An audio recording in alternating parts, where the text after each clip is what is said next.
মানুষ ফুলের মতো সুন্দর, কাঁটার মতো বিষাক্ত।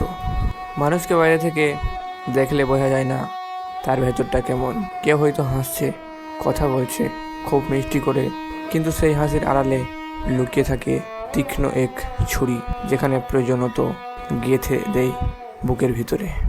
ছোটবেলা মানুষকে বিশ্বাস করতাম ফুলের মতো, ভাবতাম সবাই কমল হবে, সুবাস ছড়াবে। কিন্তু যত বড় হলাম বুঝলাম এই ফুলের সঙ্গে কাঁটাও জন্মায়।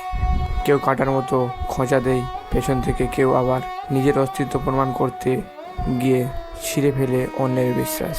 একটা সময় ছিল কারো একটা ভালো আছি শুনে নিজের মনে ভালো হয়ে যেত। এখন কারো হাসি দেখলে ভয় লাগে, যদি সে হাসির আড়ালে লুকিয়ে থাকে বিশ্বাসঘাতক। মানুষ অনেক সময় ভালোবাসার অভিনয় করে, বন্ধুত্বের অভিনয় করে, এমনকি মায়ারও অভিনয় করে, কিন্তু সব অভিনয়ে শেষ যে বাস্তবতা দেখা যায় সেটা খুব নিষ্ঠুর। কেউ আপন বলে এগিয়ে আসে, আবার সবার আগে সেই আপন জনটিকে পেছন থেকে আঘাত করে। তবে মানুষকে ভুলে থাকা যায় না, কারণ মানুষ মানুষকে ভেঙে, আবার মানুষ মানুষকে গড়ে তোলে। কিন্তু কিছু মানুষ এখনো আছে যারা সত্যি ফুলের মতো, শুধু খুঁজে নিতে হয়, চিনে নিতে হয় তাদেরকে। তাই তো বলি, মানুষকে কখনো চোখ দেখে বিচার করো না, কারণ ফুলের রং সুন্দর হলেও তার কাঁটা বিষাক্ত হতে পারে।